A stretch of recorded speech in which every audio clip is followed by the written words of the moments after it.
عەبدوڵڵا یەکێکە لەو هاوبەشانەی مانگانە دوو جار پارەی کارەبا دەدات، جارێک پارەی کارەبای نیشتیمانی و جارێکیش مۆلیدە. وەکو خۆی دەڵێت ئەگەر یەک کارەبا بێت ئاسانکاریە بۆ ئەوان و نرخەکەشی کەمتر دەبێت. مۆلیدە و ڕئیسیەکە کە دەش بڕێ ماوەکی زۆری پێ دێتەوە، لەوانەشە جاری وهەیە مۆلیدەکەی تێک بسی، لەوانە شەوان 2 ساعت 3 ساعت بەلای کەمی ئەوە هەر بێکارەبا دەبێت. ئەو بێزگەدەوەش کە فەرقەکی زۆری شەیە، بەس هەرچی یەک کارەبایەکەیە کە بەردەوام هەیە بەڕاستی سوودێکی زۆرمانی دیتە.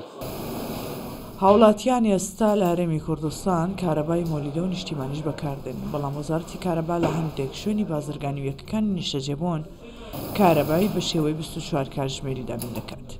بەڕێوەری دابشکردنی کارەبای دوو لە هەولێر ڕوونی دەکاتەوە کە کیلۆواتی کارەبای نیشتیمانی بە بەراورد بە کارەبای مۆلیدە هەرزانترە.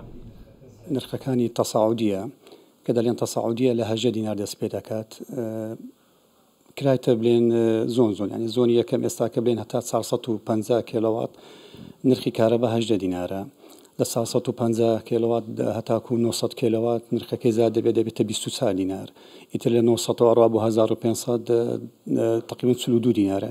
تر نرخەکان هەوا تەساعودیە لە بۆ ئەو گەڕەکانی کە هەتا ئێستا نەکرایتە پریپیدمنت. ئێرەیەکێکە لەو بازاڕانەی کە کارەبای بە سیستەمی پریپەید هەیە و دوکاندارەکانی ئێرە دەڵێن ئێستا ڕزگاریان بۆ لە پچڕان و خراپی کارەبا و بە شێوەیەکی بەردەوام نرخی کەمتر لە جاران کارەبای 24 کاتژمێریان پێدەدرێت. کەمتریش دێتەوە، مەسروفەکەی کەمترە. بۆ نمونە ئێستا تۆ ئەگەر مۆلیدەش هەبا دەبات مانجێ 200,000 دابا، ئێستا مانجێ ئەو پەڕی باش 6,000 بدە، 6,000 هەتا 6,000. پێشترێکە 10 ئەمپێر مانگانە 12-13,000 خڕدەکراوە، مانکە بە 18,000 خڕاتی مانکە و 20,000 خڕدەکراوە گەر چکەمەتی زارێ برێوینەرەی دەکرد تقریبا تو برێ 150 معدل دانێ 35مان ڕئیسی دەدا ئەوە 185,000. ئێستا کام لەو خوای بە زیادبی بە 84,000 دوکانەکەی خۆم دەردەچم، هەر وەختەش دێمە دوکانێ کارەبام 24 ساعتە.